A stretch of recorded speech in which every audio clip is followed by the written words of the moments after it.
Welcome to Joe's Astrology, and this is the birth chart for Dove Cameron. She's a Gemini rising and a sun in Capricorn and moon in Scorpio. And I found her from this show that recently came out called 56 Days. I thought it was a movie, but I guess apparently it's a show. And I just watched the trailer, and it's amazing how many actors and actresses play roles, or it maybe not in the beginning, but eventually their career, they find themselves in their career playing roles or a bunch of roles that have to do or that correlate with their astrology. And you can see here with the sun, well, we have Jupiter here in Capricorn, the sun, Neptune, and Uranus, all in Capricorn, and by whole sign house, all these planets in the 8th house. That's the 8th house there, including the ruler. The ruler of the rising is Mercury. Here's Mercury, and that is pretty close. It's showing 9th house, Aquarius, but close enough. Just this connected to this stellium here, all in the 8th, Scorpio house. And she also has a Scorpio moon. And the show, if you watch the trailer, if you watch the show, it has a lot to do with secrets, mystery, thriller, detectives, investigation, murder, erotica. And that's what you see here in her chart. That this essentially was inevitable that she's going to be famous for this kind of role. If she's not already. And as I said, you see this a lot with actors and actresses, that their astrology correlates to their roles. And we even see Venus here, Venus and Saturn in Pisces, another sign that has to do with mystery and things that are portrayed in these types of movies and shows.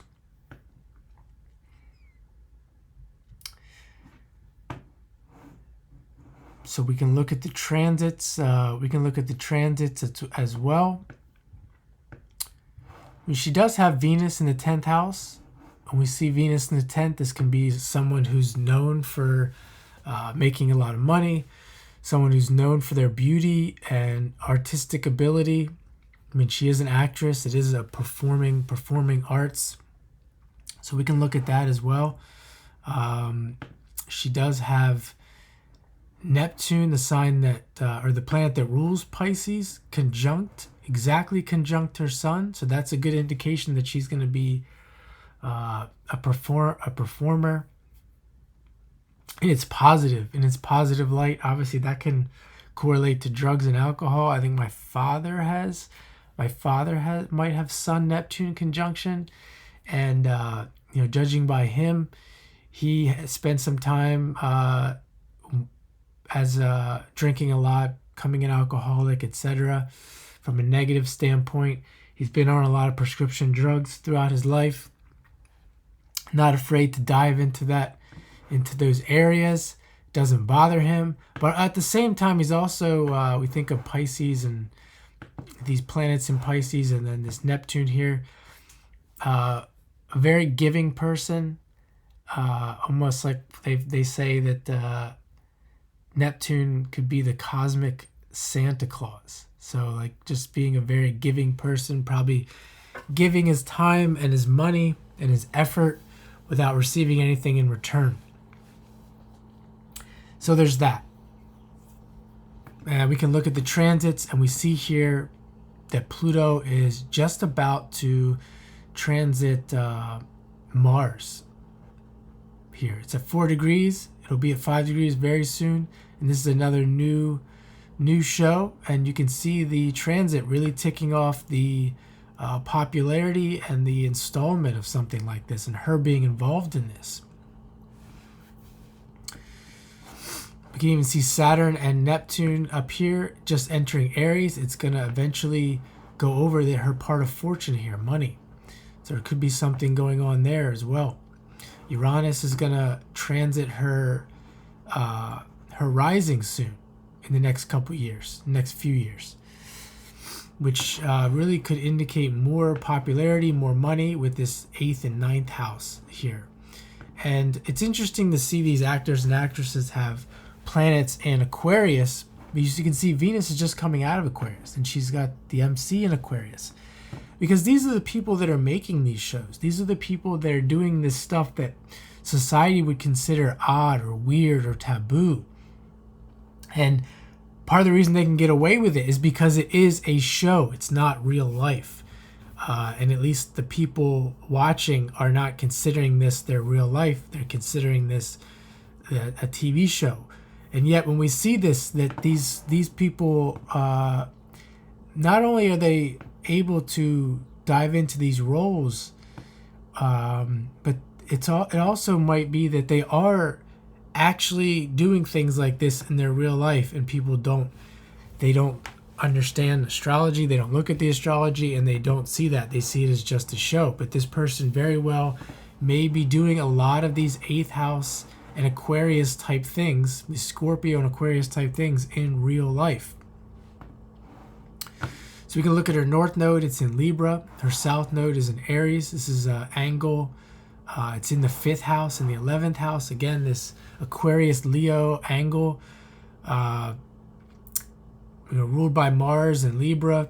Definitely could be someone who's very courageous, bold, Aries, and in the area of relationships, Libra.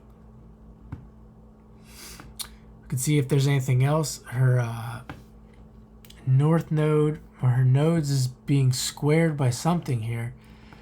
It's being squared by the Sun and Neptune and Uranus. We could even say even Mercury, this whole stellium here. So a person is going to have a lot of issues regarding Mars and Venus, Aries and Libra, going back and forth between the two. So very much going to have a lot of experience when it comes to Mars and Venus. So we can look at her Mars and her Venus and see what their aspects are. They're in a semi-sextile aspect. It's a new phase aspect.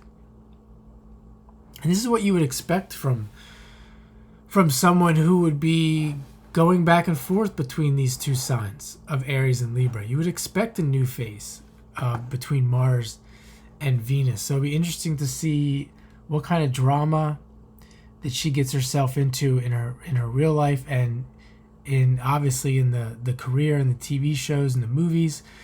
You can see that this is already playing out, this back and forth between the Mars and Venus ruled signs.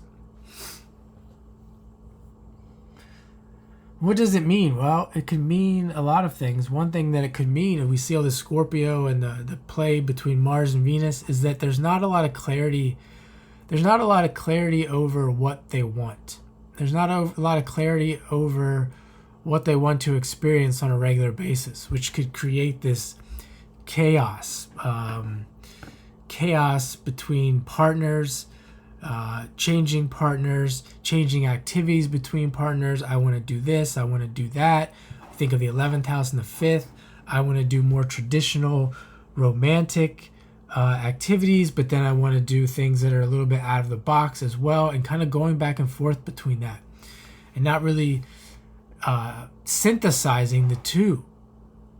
So stay tuned for that in her career as well. So thanks for watching, and have a great day.